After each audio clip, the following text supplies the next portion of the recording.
কোৱা হয় যে মদ স্বাস্থ্যৰ কাৰণে হানিকাৰক, কিন্তু যদি মদ এটা লিমিটত খাব পাৰে তেন্তে সেই মদ শৰীৰৰ কাৰণে অমৃতৰ সমান হয়। এইটো কথা আমিয়ে কোৱা নাই, ডক্তৰেও মানে, কিন্তু কোনো ডক্তৰে আপোনাক মদ খাবলৈ নকয়, কিয়নো তেওঁ মানুহৰ মূল্য জানে। বহুত মানুহে মদ অভাৰ খাব খোজে আৰু তেওঁলোকে পাহৰি যায় যে বেছি মাত্ৰাত মদ সেৱন কৰিলে আপোনাৰ শৰীৰটোৰ কাৰণে ক্ষতিকাৰক হ'ব পাৰে। যদি মদ এটা সঠিক মাত্ৰাত লোৱা যায় তেন্তে হাজাৰ হাজাৰ বেমাৰক ঠিক কৰি দিয়ে এই মদে। আৰু যিবোৰ মদ ঘৰত বনোৱা হয় সেইবোৰ মদ স্বাস্থ্যৰ কাৰণে বহুত লাভৱান হয়।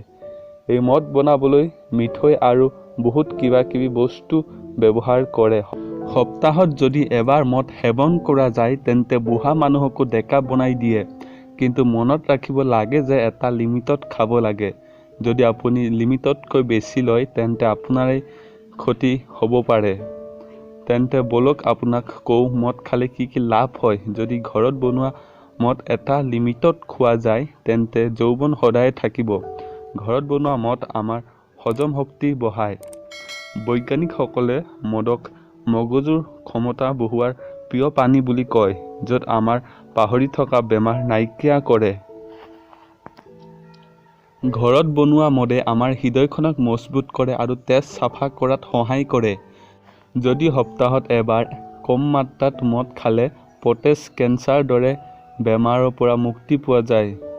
মদে আমাৰ পাচন শক্তিক মজবুত কৰে আৰু পেটত থকা হাজাৰ হাজাৰ বেক্টেৰিয়া শেষ কৰাত সহায় কৰে। ছুগাৰ বেমাৰীৰ কাৰণেতো ঘৰত বনোৱা মদ অমৃতৰ সমান হয়। যদি সপ্তাহত এবাৰ কম মাত্ৰাত মদ খোৱা যায় তেন্তে ছুগাৰ বেমাৰ নাইকিয়া হৈ যায়। ঘৰত বনোৱা মদ খালে শৰীৰৰ লগত সম্বন্ধিত সকলো প্ৰকাৰৰ বেমাৰ নাইকিয়া হৈ যায়। সঠিক মাত্ৰাত মদ খালে কেতিয়াও বেমাৰ নহয়। ৰিচাৰ্চৰ অনুসৰি ঘৰত বনোৱা মদ খালে শকত মানুহকো ক্ষীণ কৰি দিব পাৰে। বন্ধুসকল, আমাৰ এইবোৰ মানুহে ঘৰত বনোৱা মদ খাব নাজানে। যদি খায়ো তেন্তে বেছি খাই দিয়ে আৰু খাই খাই বেমাৰী হৈ যায়। এইবোৰৰ কাৰণে মদ দোষী নহয়, দোষ হয় মাত্ৰ আপোনাৰ। বুজিব লগা কথা এইটোৱেই যে যদি মদ ইমানেই বেয়া তেন্তে কিয় বনায়। সেইকাৰণে এটা সঠিক মাত্ৰাত ঔষধৰ দৰে লওক আৰু শৰীৰটোক বেমাৰৰ পৰা নিৰোগী কৰি ৰাখক। বন্ধু বান্ধৱীসকল, ভিডিঅ'টো ভাল লাগিলে লাইক কৰিব আৰু শ্বেয়াৰ কৰিব আপোনালোকৰ বন্ধু বান্ধৱীৰ লগত আৰু কমেণ্ট কৰিব।